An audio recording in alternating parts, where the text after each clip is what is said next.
Hello student.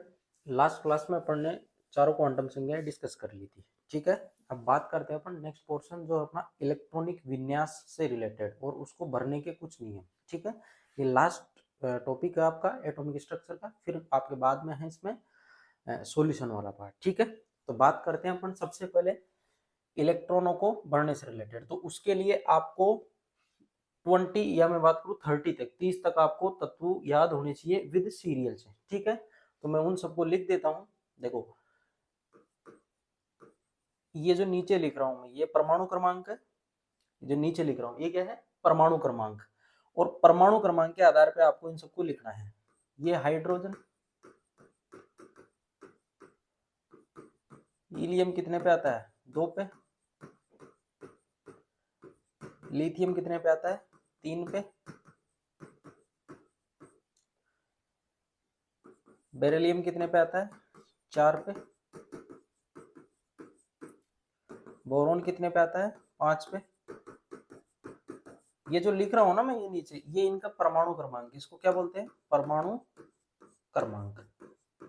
ठीक है, और इनके जो परमाणु भार है वो भी मैं लिख दूंगा। ठीक है, आप याद कर लेना। इसके बाद आता है कार्बन कितने पे? 6 पे। उसके बाद मैं बात करूं 7 पे क्या आता है? नाइट्रोजन। उसके बाद बात करें अपन 8 पे, क्या आता है इस पे? ऑक्सीजन। ठीक है, ऑक्सीजन। और बात करें अपन 9 पे, तो 9 पे क्या था? फ्लोरीन। फ्लोरीन। 10 की बात करें तो उस पे क्या आता है? नियोन। 11 की बात करें तो उस पे क्या आता है? सोडियम। 12 की बात करें तो उस पे क्या आता है? मैग्नीशियम। 12 पे क्या आता है? मैग्नीशियम। 13 की बात करें तो उस पे क्या आता है? एल्यूमिनियम। एल्यूमिनियम। 14 की बात करें तो उस पे क्या आता है? सिलिकॉन। और 15 की बात करें तो उस पे क्या आता है? फॉस्फोरस। 16 की बात करें तो उस पे क्या आता है? सल्फर। 17 की बात करें तो उस पे क्या आता है? क्लोरीन। क्या आता है? क्लोरीन। 18 की बात करें तो उस पे क्या आता है? आर्गन। 19 की बात करें तो उस पे क्या आता है? पोटेशियम। 20 की बात करें तो उस पे क्या आता है? कैल्शियम। कैल्शियम। 21 की बात करें तो उस पे क्या आता है?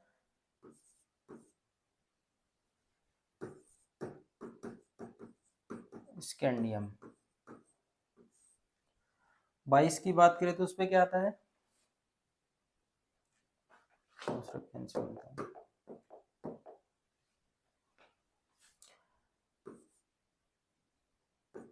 Scandium,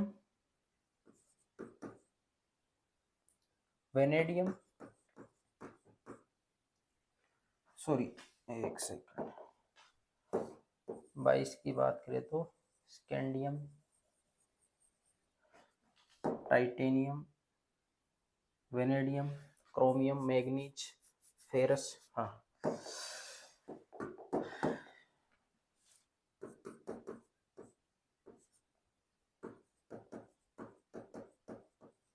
scandium, titanium. और 23 की बात करें तो उस पर क्या आता है? वेनेडियम। और 24 की बात करें तो उस पर क्या आता है?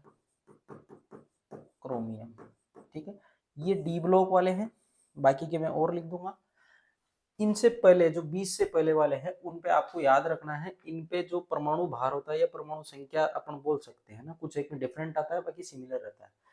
तो ये जो नीचे मैंने लिखा है उनको मैं अलग पेन से लिख देता हूँ।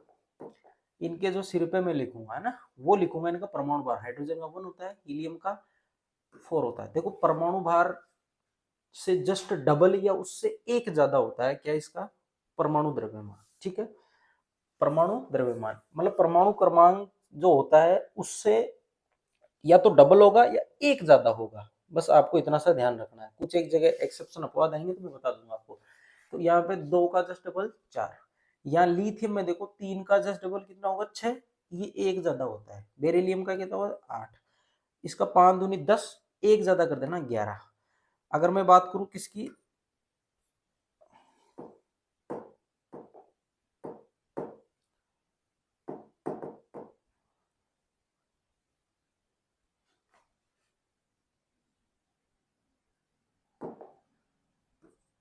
सोडियम, ठीक है। तो यहाँ पे अगर बात करें अपन, ये हो जाएगा अपना 11, कार्बन का 6 दूनी 12, 9 का सॉरी नाइट्रोजन का 14, ऑक्सीजन का ये 16, फ्लोरीन का 18 और एक प्लस कर देना 19, नियोन का फिक्स होता है 11 दूनी 22 और इसका होता है 23, मैग्नीशियम का ये 24, एल्यूमिनियम का 13 दूनी 26, एक जोड़ देना 27, सिलिकॉन का 28, फॉस्फोरस का 30, 15 दूनी 30 होता है 31 कर देना, 16 ये 32 कर देना।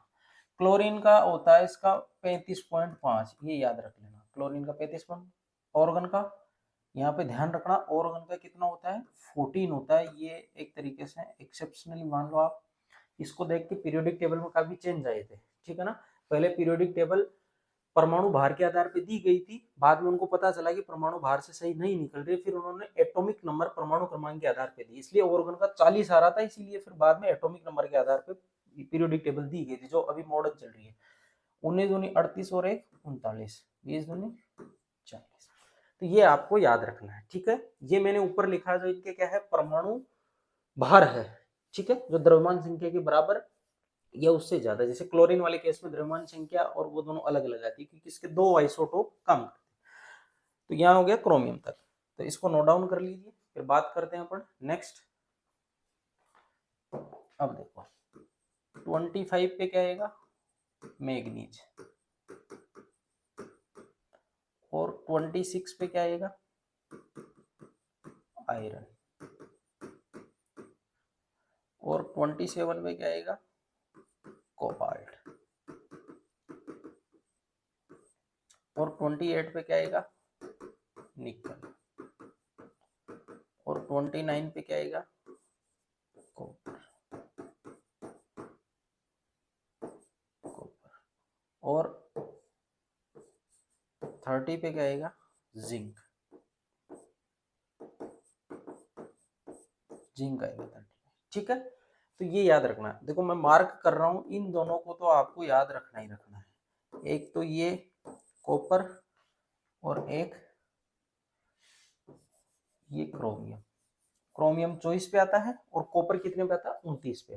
तो ध्यान से सुनना, जो जितने परमाणु क्रमांक पे आ रहा है उदासीन वाला, उसमें उतने ही इलेक्ट्रॉन होते हैं। तो मैं लिख देता हूं,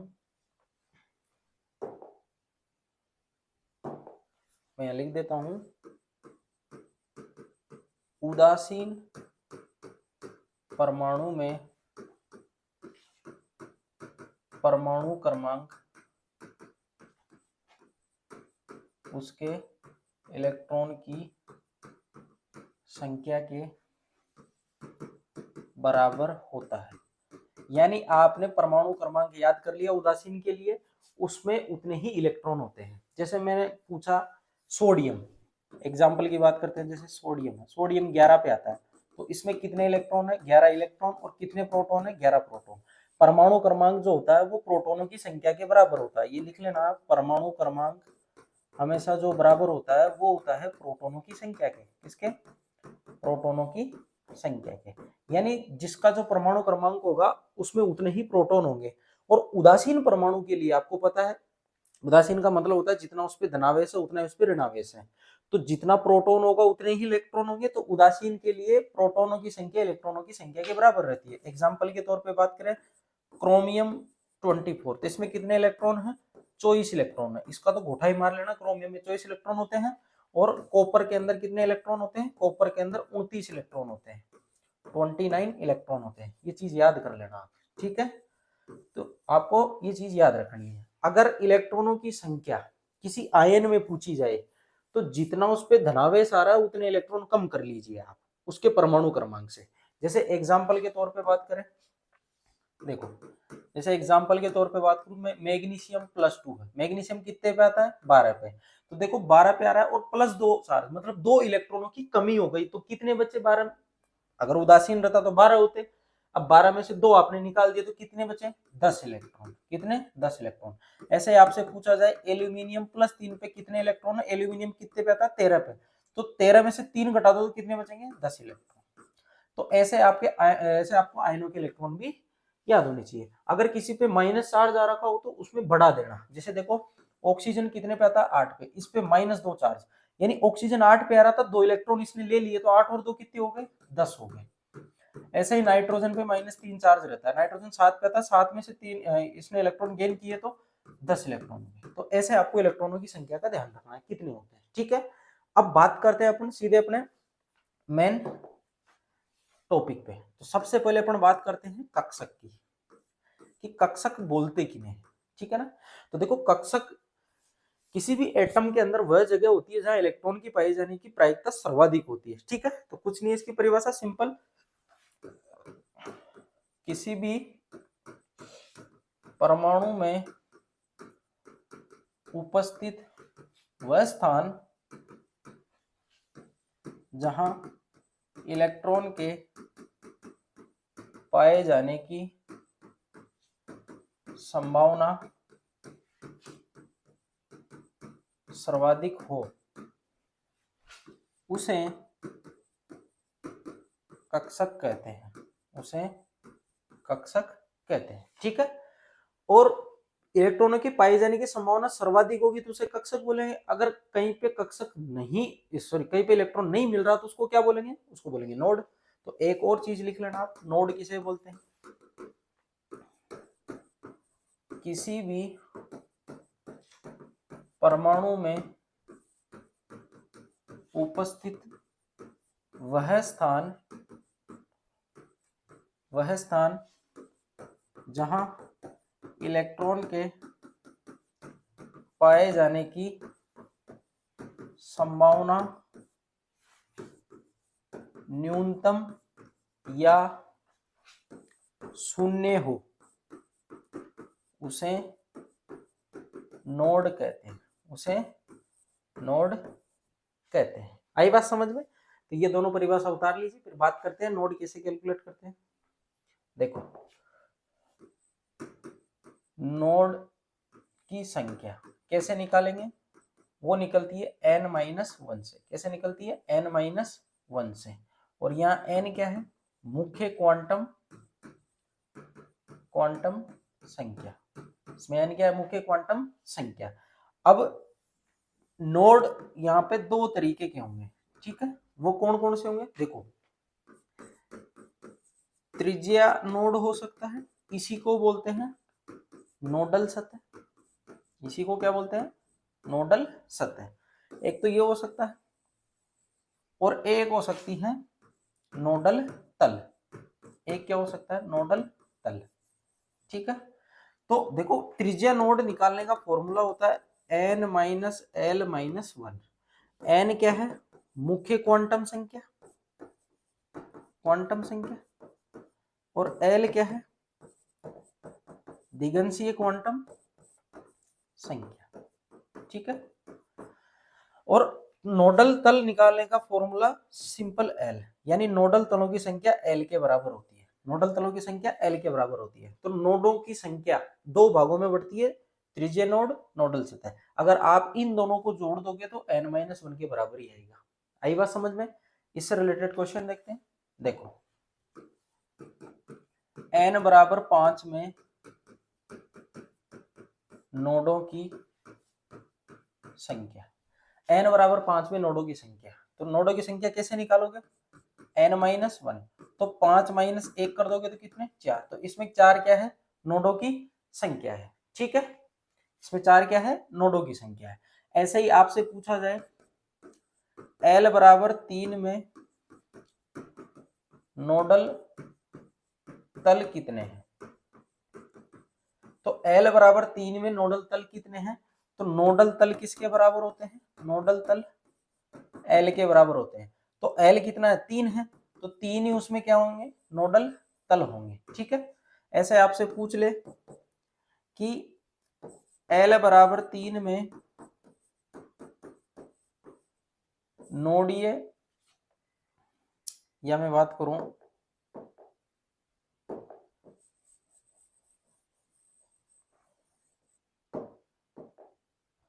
n बराबर अपन 3 दे ले और l बराबर 2 दे ले, ऐसे ये कोई ऑर्बिटल है, इसके अंदर नोडल सतह कितनी होगी, नोडल सतह कितनी होगी, तो निकाल सकते हो। नोडल सतह का फॉर्मूला होता है n माइनस एल माइनस 1। तो n की वैल्यू कितनी है 3, l की वैल्यू कितनी है 2, तो 3 में से 2 माइनस करे 1, 1 में से 1 माइनस करे 0, तो इसके अंदर नोडल जो सतह होगी कितनी होगी 0 होगी। और ये कौन सा ऑर्बिटल है, ये ऑर्बिटल है डी वाला। और कौन सा है 3D ऑर्बिटल, कौन सा ऑर्बिटल है 3D ऑर्बिटल है। तो 3D ऑर्बिटल है तो उसके लिए 0, 3D स्टार्ट ही 3D से होता है ना, तो उस पर तो नोडल सतह हो ही नहीं सकती। आप 4D में जाओगे तो फिर 3D और 4D के बीच में आपको एक सतह दिखाई देगी, इसलिए 4D के अंदर एक सतह निकल के आएगी, आप निकाल के देख लेना इससे, ठीक है। तो ये नोडल सतह और नोडों की संख्या इस तरीके से आपको निकाल लेनी है। अब बात करते हैं अपन डायरेक्ट अपने मेन इलेक्ट्रॉनिक विन्यास पे, ठीक है।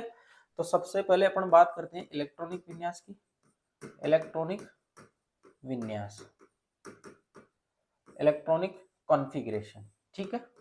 तो इलेक्ट्रॉनिक विन्यास किसे कहते हैं, देखो इधर कक्षक के अंदर इलेक्ट्रॉनों का भरना, यानी कक्षक के अंदर इलेक्ट्रॉनों को भरना ही क्या कहलाता है, इलेक्ट्रॉन विन्यास कहलाता है। सुव्यवस्थित ढंग से, ऐसा नहीं कि आप मन की मर्जी आई वैसे भर रहे हो, इसमें भर सकते हो। देखो कक्षकों के अंदर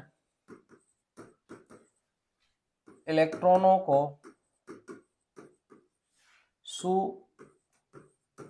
सुव्यवस्थित ढंग से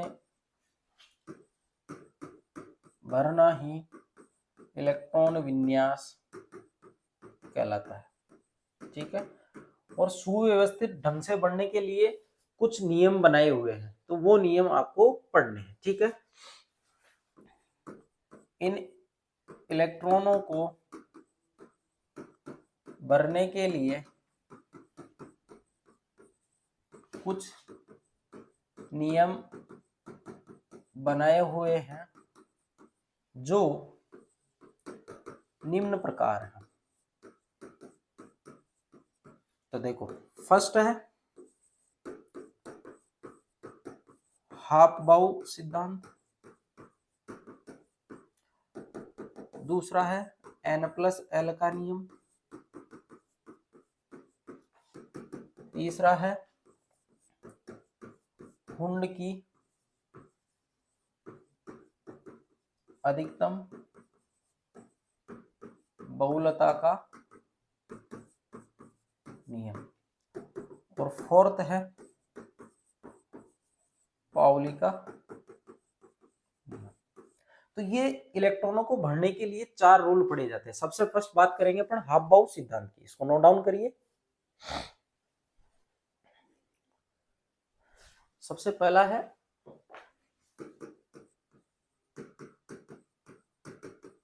हाफ-बाउ सिद्धांत। तो देखो हाफ-बाउ का मतलब होता है, ये एक जर्मन वर्ड है, ये क्या है जर्मन शब्द है, और इसका मतलब होता है निर्माण करना। और निर्माण किनका, अर्थात कक्षकों का निर्माण।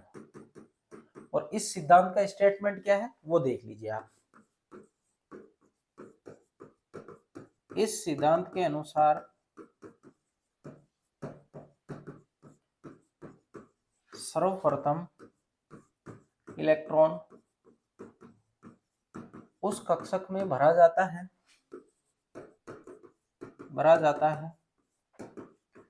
जिसकी ऊर्जा न्यूनतम हो, जिसकी ऊर्जा न्यूनतम हो। यानी इस सिद्धांत के अनुसार अपन इलेक्ट्रॉन पहले किस में भरेंगे, जिसकी ऊर्जा कम होती है, और ऊर्जा कम के लिए एक सीरीज दी हुई है, ठीक है। तो ऊर्जाओं के क्रम के लिए एक श्रेणी दी गई है जो निम्न प्रकार है। ठीक है, वो कौन सी है इसको नोट डाउन करिए, फिर बात करते हैं कौन सी है। वो सीरीज है, देखो एस कक्षक को 1 से स्टार्ट करना है, पी को 2 से स्टार्ट करना है, डी को 3 से स्टार्ट करना है, एफ को 4 से स्टार्ट करना है। ठीक है, तो सबसे पहले मैं बात कर रहा हूँ 1s 2s 3s 4s 5s 6s। ठीक है, p को 2 से स्टार्ट करना, 2p 3p 4p 5p 6p। d को 3d से स्टार्ट करना, 3d 4d 5d 6d। f को 4f से स्टार्ट करना, 4f 5f 6f। इसमें कोई दिमाग लगाने वाली बात नहीं है। एस को 1 से स्टार्ट करना, पी को 2 से स्टार्ट करना, फिर आगे तक चलना, डी को 3 से स्टार्ट करना, एफ को 4 से स्टार्ट करना है। ठीक है, अब बात करते हैं कि इलेक्ट्रॉन सबसे पहले किस में भरा जाएगा। तो देखो सबसे पहले इलेक्ट्रॉन भरा जाएगा किसमें, 1s में। सबसे पहले 1s में, फिर 2s में, 2s के बाद 2p में। ठीक है, फिर 2p के बाद 3s में, 3s के बाद 3p में। ठीक है, फिर आपको बढ़ना है किसमें, 4s में, 4s के बाद 3d में, फिर किसमें बढ़ना आपको 5s,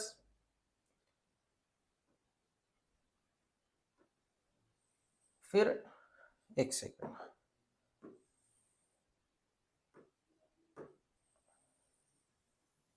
3d, और 3d के बाद आपको सीधे किसमें चलना है 4p में, 4p के बाद आपको किसमें चलना है फिर 5s में। ठीक है, और फिर वापस आपको इधर से आ जाना है, ऐसे ऐसे ऐसे 4p से 5s, 5s से 4d ऐसे तरीके से। ठीक है ना, अपना काम कहाँ तक है, अपना काम सिर्फ यहाँ तक है, यहाँ तक अपना काम सिर्फ यहाँ तक है, उधर वाले अपने काम के है नहीं।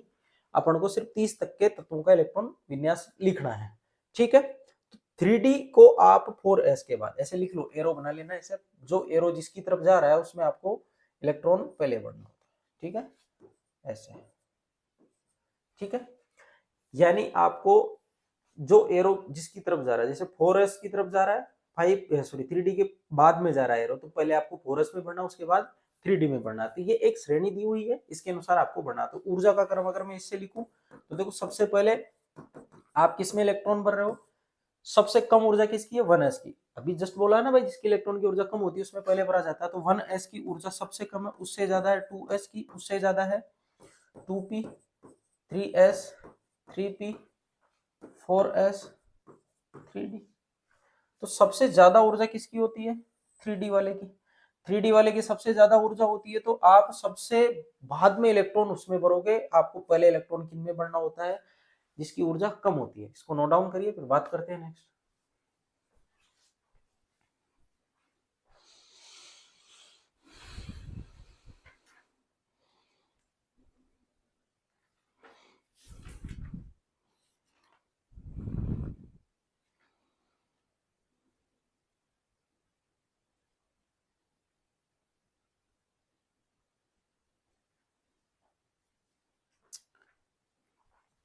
नेक्स्ट बात करते हैं अपन अलग रूल की। अब मैं यहाँ पे लिख देता हूँ, यहाँ पे एस पी डी एफ 3 कक्षक 4 कक्षक आ रहे हैं अपने, 3 से ही काम है। तो उसमें अधिकतम इलेक्ट्रॉनों की संख्या आपको किस हिसाब से लिखनी है। देखो एस के अंदर मैं यहाँ लिख देता हूँ अधिकतम इलेक्ट्रॉन, अधिकतम है ना, एस में 2 से ज्यादा नहीं आ सकते, पी के अंदर आप 6 से ज्यादा नहीं भर सकते, डी के अंदर आप 10 से ज्यादा नहीं भर सकते, एफ के अंदर आप 14 से ज्यादा नहीं भर सकते। मैक्सिमम इलेक्ट्रॉन ना, मिनिमम देखो 2 से कम 1 भी हो सकता है, 0 भी हो सकता है, खाली भी हो सकता है। पी में 1 2 3 4 5 6 भी हो सकते हैं, मतलब 7 नहीं भरोगे, P7 नहीं करना आपको। ठीक है, और डी के अंदर 10, इससे ज्यादा नहीं, और इसमें 14। ठीक है, तो ये अधिकतम इलेक्ट्रॉनों की संख्या कम कितनी भी हो सकती है। तो बात करते हैं अपन नेक्स्ट n+l रूल की। सेकंड जो रूल है n+l, या मैं बात करूं पहले अपन इनके अकॉर्डिंग इलेक्ट्रॉन भर के देख लेते हैं। देखो अगर मैं इलेक्ट्रॉन विन्यास लिखूं तो इलेक्ट्रॉन विन्यास किसका लिखना है, जैसे देखो नियोन का लिखना है। नियोन कितने पे आता है 10 पे, नियोन कितने पे आता है 10 पे। अब नियोन 10 पे आ रहा है तो इलेक्ट्रॉन विन्यास आपको 10 इलेक्ट्रॉनों का भरना है। तो सबसे पहले कौन आया था, अभी मैंने जस्ट लिखा ना, सबसे कम ऊर्जा किसकी होती है 1s की, उसके बाद में उससे ज्यादा 2s की, उससे ज्यादा 2p की, उससे ज्यादा 3s की, उससे ज्यादा 3p की। ठीक है ना, यहाँ तक की अपन बात कर लेते हैं। देखो 10 इलेक्ट्रॉन है इसमें, कितने इलेक्ट्रॉन है 10 इलेक्ट्रॉन। 10 में से देखो मैंने बोला एस में अधिकतम 2 भर सकते हैं, भर दो 2। एस में कितने भर सकते हैं? 2 भर सकते हैं, भर दो। देखो 1s2 भर दिए। अब 10 में से 2 गए तो कितने बचे? 8। फिर आगे 2s आ रहा है तो इसमें भी 2 भर दो। 4 गए, कितने बचे? 6 बचे। अब पी के अंदर अधिकतम 6 आ सकते हैं तो 6 के 6 भर दो, तो क्या हो जाएगा? 2p6। तो ये क्या हो गया? इसका इलेक्ट्रॉन विन्यास हो गया। इसका क्या हो गया? इलेक्ट्रॉन विन्यास। ऐसे ही मैं एग्जांपल के तौर पे बात करूं किसकी? सोडियम की। वो 11 पे आता है। इसमें कितने इलेक्ट्रॉन हैं? 11 इलेक्ट्रॉन। कितने इलेक्ट्रॉन? 11। अब 11 भरने, देखो 10 तक का तो भी आपने भरा है, और तो 11वां इलेक्ट्रॉन किस में जाएगा? इसमें जाएगा, तो एक इलेक्ट्रॉन भर दो उसमें। तो क्या भरोगे? 1s2 2s2 2p6। एस में अधिकतम 2 भरे मैंने, 2 से ज्यादा नहीं भरे। उसके बाद एस में फिर मैंने 2 भरे, क्योंकि आपके पास इलेक्ट्रॉनों की संख्या ज्यादा है तो आप पहले जिनकी ऊर्जा कम होती है उनको पूरा भरते हुए चलो। तो 2 भर दिए, फिर इधर मैंने भर दिए 6।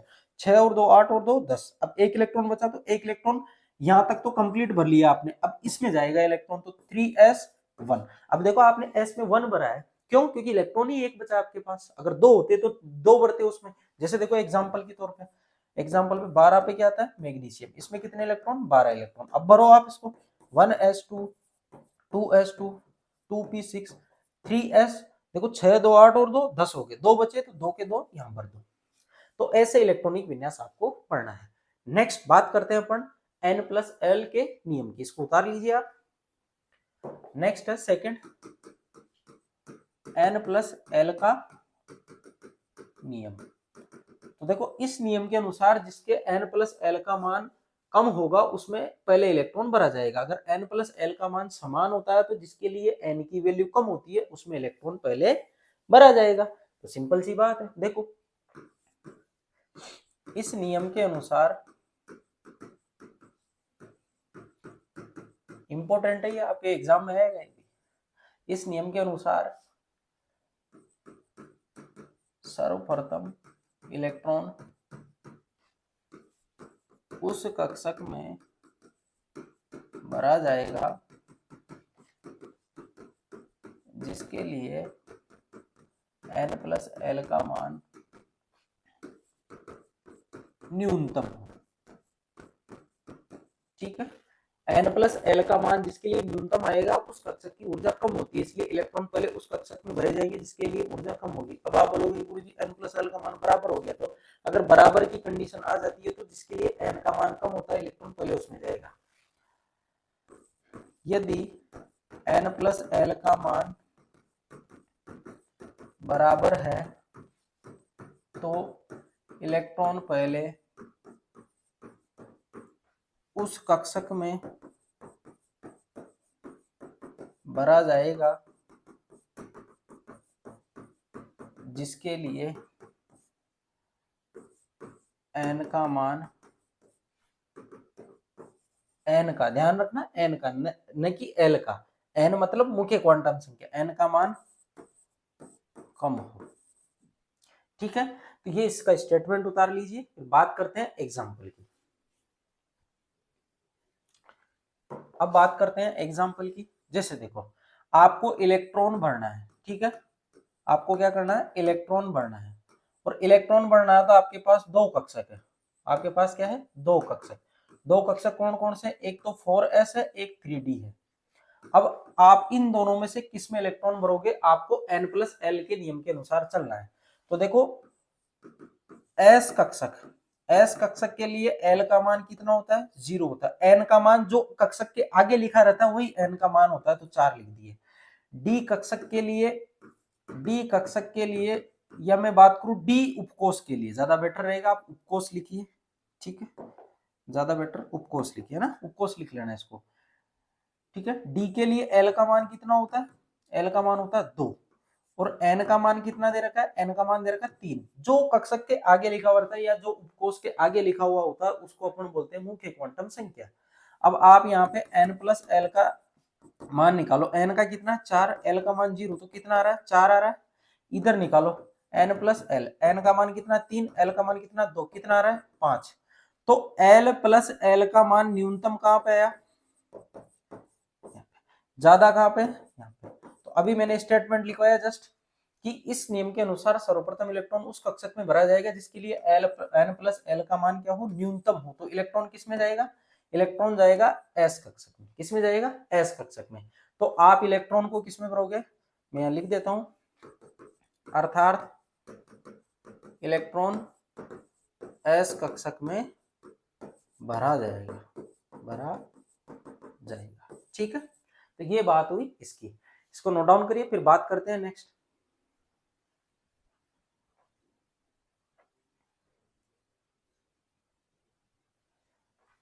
अब देखिए नेक्स्ट है एग्जांपल, इलेक्ट्रॉन भरना है आपको। ठीक है, इलेक्ट्रॉन भरना है, किसमें भरना है, दो कक्षक मैंने आपको दिए हैं, एक तो दिया है मैंने 4s और एक दिया है मैंने 3p। ठीक है, अब दोनों में से आपको इलेक्ट्रॉन भरना है। ऐसा तो नहीं कि दोनों में आधा आधा भरेंगे, ऐसा नहीं, आधा नहीं भर सकते ना, इलेक्ट्रॉन तो इलेक्ट्रॉन होता है, एक होगा, दो होगा, तीन होगा, आधा को इलेक्ट्रॉन होता है, ऐसा नहीं होता। ठीक है, तो एस या पी में आपको भरना है। अब आप इसके लिए एन प्लस एल का नियम लगाओ। ठीक है, इधर लिख देता हूं मैं एस कक्षक, उधर लिख देता हूं मैं पी कक्षक। ठीक है, इसके लिए मैं बात करूं एल का मान, एस के लिए 0 होता है और एन का मान कितना जो आगे दे रखा है वही होता है, तो कितना है 4, कितना है 4। इसके लिए मैं एल की वैल्यू निकालू तो पी के लिए 1 होती है और एन का मान जो कक्षक के आगे लिखा हुआ था वही होता है। भाई एन का मान तो ये जो आप लिख रहे हो ना उपकोष, उसके जस्ट आगे लिखा हुआ रहेगा, एन की वैल्यू वही होती है। एल का मैंने बता दिया फिक्स होता है, एस के लिए 0 होता है, पी के लिए 1 होता है, डी के लिए 2 होता है, एफ के लिए 3 होता है, फिक्स होते हैं, सारी चीजें निकाल सकते हो आराम से। तो एन प्लस एल के अकॉर्डिंग देखोगे तो 4 प्लस 0 कितना हो गया 4। अगर यहाँ पे n प्लस एल के अकॉर्डिंग देखोगे तो देखो n का मान कितना 3, एल का मान कितना 1, कितना हो गया 4। अभी तो बराबर आ गए, ये तो क्या हो गए बराबर, ये दोनों क्या हो गए बराबर। n प्लस एल का मान यहाँ लिख लेना, अर्थात n प्लस एल का मान बराबर है। अगर बराबर है तो उस कंडीशन में क्या चेक करेंगे, उस कंडीशन में चेक करते हैं कि n का मान कम कहाँ है, अर्थात इलेक्ट्रॉन उस कक्षक में भरा जाएगा जहां n का मान कम है, जहां पे n का मान कम है। तो n का मान कम कहाँ है, अब n तो साफ दिख रहा होगा आपको, 4 बड़े होते हैं कि 3, 4 बड़े होते हैं कि 3, पता है ना आपको 4 है, 3 छोटा है, तो इलेक्ट्रॉन कहाँ भरा जाएगा इसमें।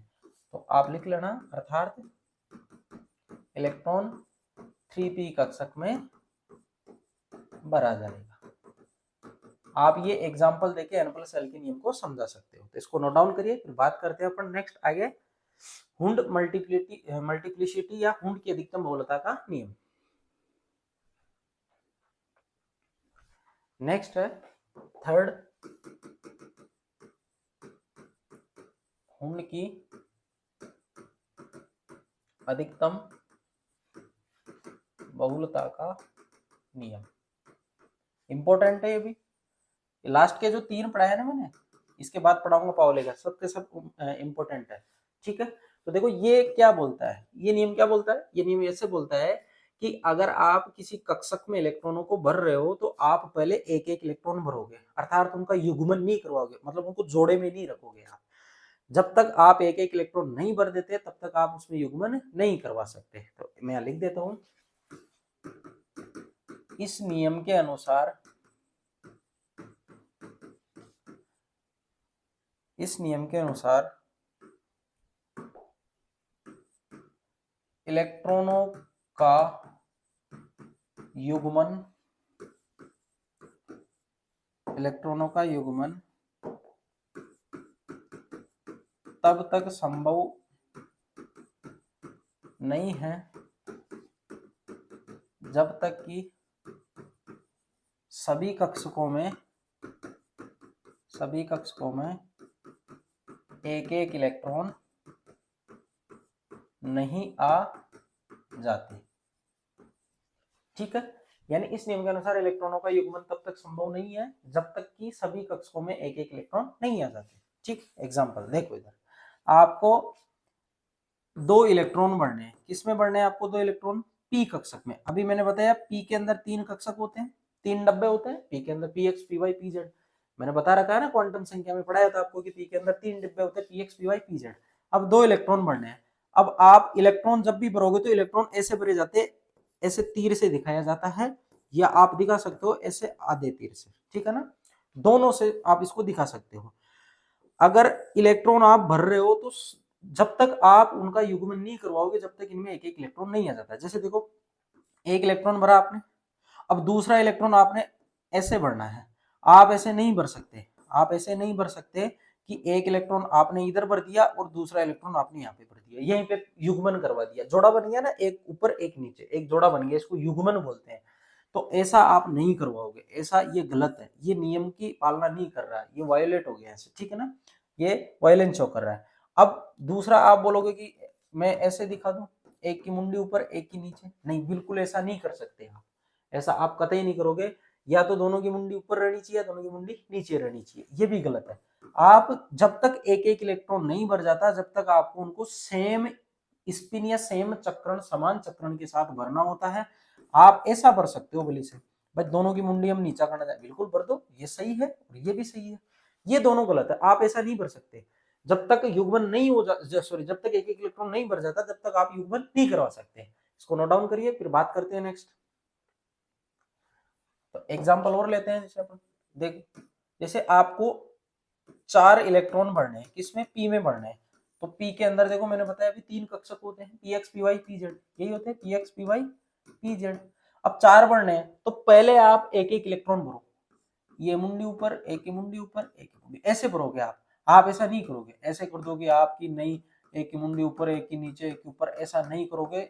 अगर आप एक एक इलेक्ट्रॉन भर रहे हो तो उनकी सेम एक मुंडी ऊपर होनी चाहिए, उनकी समान होनी चाहिए, समान दिखनी चाहिए वो, ठीक है। अब चौथा इलेक्ट्रॉन आपको भरना है तो आप क्या करोगे, उसकी मुंडी ऐसे नीचा कर दोगे, तो ये सही है। चौथा इलेक्ट्रॉन आप इस तरीके से भरोगे, आई बात समझ में, ये गलत नहीं है, ठीक है ना, ये आप ऐसा करते हुए भरोगे। ऐसा एग्जांपल की बात करें अपन, जैसे P5 या मैं बात करूं कि 5 इलेक्ट्रॉन आपको भरने हैं, P5 का इलेक्ट्रॉनिक विन्यास आप किस तरीके से भरोगे, P के अंदर 5 इलेक्ट्रॉन पड़े तो उसको कैसे दिखाओगे, देखो पहले आप एक को ऐसे दिखाओ, 2 और 3, अब चौथे को, अब आपके पास कोई पॉसिबिलिटी नहीं है ना, सारे कक्षक भर गए, आधे आधे भर गए ना सब, भाई एक एक इलेक्ट्रॉन सब में आ गया। अब क्या करोगे आप, अब आपके पास कोई ऑप्शन नहीं है तो मुंडी नीचे कर दो, ऐसे इनकी मुंडी नीचे कर दो। ऐसा मत कर देना आप कि एक जोड़ाई तो बनाना है कि ऐसा बना दिए, ऐसा बना दिया आप जोड़ा, ऐसा जोड़ा बना दिया, ये भी तो युग्मन है, नहीं ऐसा नहीं कर सकते आप। एक इलेक्ट्रॉन ऊपर है तो दूसरा नीचे रहेगा, आपको पता है ना, आप सिर्फ संभावना बता सकते हो। एक कक्षक के अंदर आपने 2 इलेक्ट्रॉन भरे हैं, ध्यान से सुनना, एक कक्षक के अंदर आपने 2 इलेक्ट्रॉन भरे हैं, मतलब आप उन दोनों के बारे में ये बता सकते हो कि एक अगर क्लॉकवाइज घूम रहा है तो दूसरा एंटी क्लॉकवाइज, यानी एक दक्षिणावर्त घूम रहा है तो दूसरा वामावर्त घूम रहा है। भाई अगर आप जिस दिन ऐसा करने लग गए ना दोनों को सेम साइड, मतलब आप तो भगवान हो गए, आपको तो सब पता है कि एक कहाँ घूम रहा है दूसरा कहाँ घूम रहा है, आप बता नहीं सकते ना। साइंस के अंदर सिर्फ संभावना चलती है, आपको सारी चीजें लेके चलनी होती है। अगर एक ऊपर है तो दूसरा नीचे ही करना पड़ेगा, आपको नहीं पता कि कौन सा क्लॉकवाइज है कौन सा एंटी क्लॉकवाइज है। आई बात समझ में, तो ये करेक्ट है, ये रॉन्ग है, ऐसा नहीं करोगे आप, ठीक है। तो ये बात हुई हुंड की अधिकतम बहुलता के नियम की। और अधिकतम बहुलता कैसे निकालते उसका एक फॉर्मूला है, देखो इधर नेक्स्ट, अधिकतम बहुलता, अधिकतम बहुलता कैसे निकालते हैं, अधिकतम बहुलता निकालते हैं 2s+1 बराबर n+1। अधिकतम बहुलता का फॉर्मूला होता है 2s+1, s क्या है, कुल चक्रण, s क्या है, कुल चक्रण, और n क्या है, अयुग्मित इलेक्ट्रॉन की संख्या, n क्या है यहाँ पे, अयुग्मित इलेक्ट्रॉन की संख्या। यहाँ n को आप मुख्य क्वांटम संख्या से रिलेट मत करना, ये सिर्फ इलेक्ट्रॉनों के अयुग्मित वालों की संख्या बता रही है, ठीक है। जैसे देखो एग्जांपल के तौर पे बात करें, 2 इलेक्ट्रॉनिक कॉन्फ़िगरेशन आपको मैंने दी है, 2 इलेक्ट्रॉनिक विन्यास दिए, एक तो दिया मैंने ऐसा और एक दिया मैंने ऐसा। अब मैं आपसे दोनों में पूछ रहा हूं कि इसमें बहुलता किसमें ज्यादा है या बहुगुणिता किसमें ज्यादा है, तो आप कैसे निकालोगे, देखो अयुग्मित इलेक्ट्रॉन, देखो आप इसके साथ कोई जोड़ा है नहीं है, इसके साथ कोई जोड़ा नहीं है, इसके साथ भी कोई जोड़ा नहीं है, तो अयुग्मित इलेक्ट्रॉन कितने हो गए, अयुग्मित इलेक्ट्रॉन कितने हो गए, 3 हो गए। इधर देखो इसके साथ जोड़ा है, बिल्कुल जोड़ा है, तो ये युग्मित हो गया, अयुग्मित नहीं है। अयुग्मित कौन है, 1 और 2, तो अयुग्मित कितने हो गए, 2, अयुग्मित कितने हो गए, 2। ठीक है, आप तो सिर्फ इससे निकाल लेना बहुगुणिता n+1 से, ये सबसे बेटर तरीका है, इसमें तो आप कंफ्यूज हो जाओगे। ठीक है, इससे भी निकल जाएगा, इससे निकाल लिया करो। n+1 तो 3 + 1 बराबर कितना 4। और इसकी मैं बात करूं तो इसके लिए देखो, इसके लिए 2 + 1 मतलब इसकी बहुगुणिता कितनी आई 3। तो ऐसे आप बहुगुणिता निकाल सकते हो। ठीक है, और अगर आपको एक ही कक्षक में अलग अलग वो एक सेम प्रकार के इलेक्ट्रॉन है, सेम ही कक्षक दे रखा है, उसमें अलग अलग तरीके से उसने इलेक्ट्रॉनों को जमा रखा है, अब आपसे पूछे कि बहुगुणिता और कौन सा इलेक्ट्रॉनिक विन्यास सही है, तो आप इससे भी चेक कर सकते हो इलेक्ट्रॉनिक विन्यास। आप इसको नोट डाउन करिए, मैं एग्जाम्पल करवाता हूँ। देखो मैं यहां लिख देता हूं,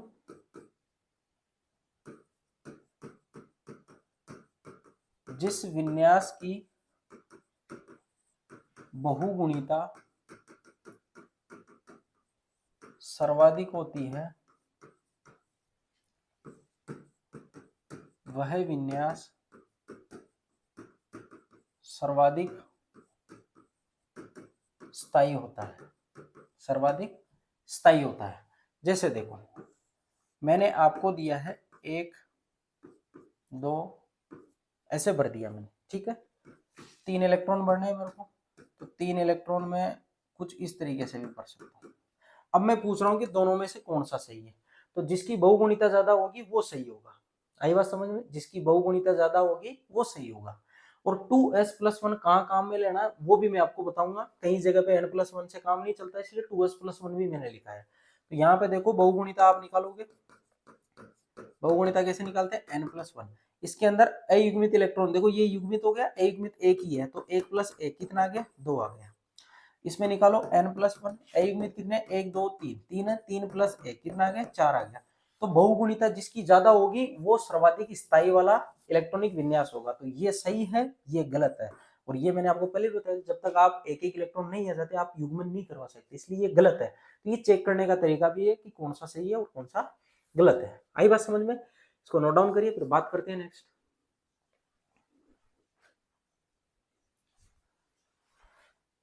नेक्स्ट है, जैसे देखो आपने इलेक्ट्रॉन ऐसे भरे हैं, ठीक है, एक की मुंडी ऊपर, एक की मुंडी नीचे, एक की मुंडी ऊपर, और आपने एक इलेक्ट्रॉनिक विन्यास लिया है, सबकी मुंडी क्या कर दी आपने ऊपर कर दी। अब आपसे पूछा जाए कि ये भी तो एक एक इलेक्ट्रॉन ही भरे हैं और ये भी एक एक इलेक्ट्रॉन ही भरे हैं, तो कौन सा सही होगा। दिक्कत ये आ गई ना, तो यहाँ आपका काम करता है 2s+1। तो बहुगुणिता किससे निकालोगे इस जगह पे, बहुगुणिता किससे निकालोगे 2s+1 से। भाई n+1 है, n का मान तो सब में 3 है, इसे निकालोगे तो सही आएगी, तो ये भी सही है वो भी सही है, पर ऐसा थोड़ी है। मैंने बोला ना जिनकी मुंडी ऊपर रहती है सेम प्रकार के होते हैं उनकी सही होती है, बहुगुणिता सबसे ज्यादा उनकी आएगी। तो देखो एस क्या है, कुल चक्रण। कुल चक्रण मतलब आपको पता है एक इलेक्ट्रॉन का चक्रण, एक इलेक्ट्रॉन का चक्रण। अगर मुंडी ऊपर वाले को प्लस ले रहे हो तो मुंडी नीचे वाले को क्या लोगे आप माइनस आप, यानी इलेक्ट्रॉन का चक्रण प्लस आप और माइनस आप होता है। चौथी क्वांटम संख्या चक्रण क्वांटम संख्या में आपने पढ़ा है कि इलेक्ट्रॉन का जो चक्रण होता है वो तो प्लस या माइनस आप हो सकता है। तो जैसे देखो जिनकी मुंडी ऊपर है उनको मैं प्लस हाफ बोल रहा हूँ, एज्यूम करो, इसको माइनस भी मान सकते हो, इसको मान सकते हो, इसको मैं बोल रहा हूँ माइनस हाफ, ये हो गया प्लस हाफ। ठीक है, ये सारे ऊपर है तो इनका प्लस हाफ, ये प्लस हाफ, इसका क्या हो गया प्लस हाफ, सबके ऊपर है तो प्लस हाफ हो गया। अब देखो इसके लिए बहुगुणिता निकालो, तो 2 गुणा एस, ये कुल चक्रण है, एस क्या है यहाँ पे कुल चक्रण, ये क्या है कुल चक्रण। और कुल चक्रण का मतलब होता है ये जितना भी चक्रण दे रखा है plus half minus half plus half, इन सबको जोड़ दो, तो प्लस हाफ -1/2 प्लस 1/2, तो ये से ये कट गया, तो एस का मान कितना है सिर्फ 1/2, तो एस का मान मैं यहाँ पे रख दिया कितना, ये 1/2 प्लस 1, 2 से 2 बटा कितना आया 1 बचा, 1 और 1 2, तो इसकी बहुगुणिता तो कितनी आई 2। अब इस वाले की बहुगुणिता निकालो, plus half plus half plus half, सारे के सारे plus half plus half plus half, तो एक हाफ और हाफ 1 हो गया, एक में आधा जोड़ोगे तो कितना हो गया 3/2, यानी 1.5 हो गया। तो एस का मान रख दो आप, 2 गुणा एस का मान कितना आया 3/2 प्लस के 1, तो 2, तो कितना आया 4 आया। तो बहुगुणिता कहाँ ज्यादा आ रही है इस वाले में, तो ये क्या है करेक्ट है, ये क्या है गलत है। तो ऐसे आप बहुगुणिता चेक कर सकते हो। तो इसको नोट डाउन करिए, फिर लास्ट पढ़ते हैं अपन पाउली का नियम। नेक्स्ट लास्ट अपना फोर्थ नियम पाउली का नियम। देखो इस नियम के अनुसार एक कक्षक में दो इलेक्ट्रॉनों के लिए चारों क्वांटम संख्याओं का मान समान नहीं हो सकता। बस इतना सा स्टेटमेंट है, सिंपल सा है, इंपॉर्टेंट है, वेरी वेरी इंपॉर्टेंट, तुम्हारे एग्जाम में आ सकता है ये, ठीक है ना। देखो इस नियम के अनुसार, इस नियमानुसार किसी एक कक्षक में, ध्यान से देखना, किसी एक कक्षक में उपस्थित दो इलेक्ट्रॉनों के लिए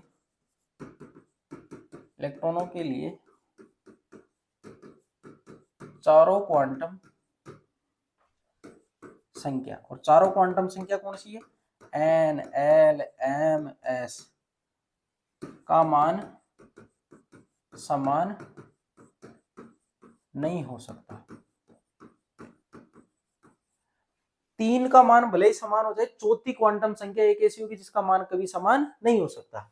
जैसे एग्जांपल की मैं बात करूं तो इलेक्ट्रॉन पड़ा है कौन से ऑर्बिटल में, जैसे दो इलेक्ट्रॉन पड़े हैं, ये है 4s ऑर्बिटल, ठीक है।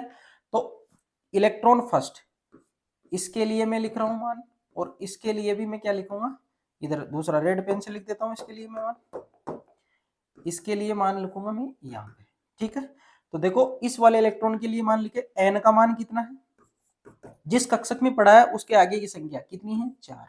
एल का मान एस के लिए कितना होता है, 0। जब एल का ही मान 0 हो गया तो एम एल का तो सवाल ही पैदा नहीं होता, क्योंकि एम एल के मान तो प्लस एल से माइनस एल तक होते हैं। जब एल ही 0 हो तो एम एल भी क्या होगा, 0। अगर आप मुंडी नीचे वाले को, स्पिन को आप माइनस हाफ दे रहे हो तो ऊपर वाले को प्लस हाफ दे देना, ठीक है। दूसरा मैं इस पेन से लिख रहा हूँ, देखो इस इलेक्ट्रॉन के लिए एन का मान कितना होगा, जिस ऑर्बिटल में पड़ा वही होगा, 4 होगा। एल का मान एस के लिए 0 होता है, एम एल का मान भी क्या हो जाएगा, 0। एस का मान देखो इसकी मुंडी ऊपर है तो ये क्या हो जाएगा, प्लस हाफ। देखो ये तीन मान तो समान आ गए, लेकिन ये चौथा मान ये समान नहीं है। इसे ही क्या बोलते हैं अपन, पाउली नियम बोलते हैं। इसे ही क्या बोलते हैं, पाउली का नियम। तो सिंपल सा है बिल्कुल, 2 या 3 नंबर में आता है तो ऐसे डेफिनेशन लिख के ऐसे इलेक्ट्रॉन बना के इसमें 2 दिखा देना, इलेक्ट्रॉन फर्स्ट और इलेक्ट्रॉन सेकंड, जैसे यहाँ दिखाया ऐसा कैसे, ठीक है। तो ये बात हुई आपके इलेक्ट्रॉन भरने से संबंधित नियमों की। कल जो क्लास होगी उसमें इलेक्ट्रॉनों को भर लेंगे, और कक्षक और जो आपके कक्ष जिसको आप सेल बोलते हैं उसमें अंतर पढ़ लेंगे, और लास्ट जो आपका पीएच वाला सॉल्यूशन वाला है वो भी देख लेंगे, ठीक है। तो आज के लिए इतना ही, बाकी कल पढ़ेंगे।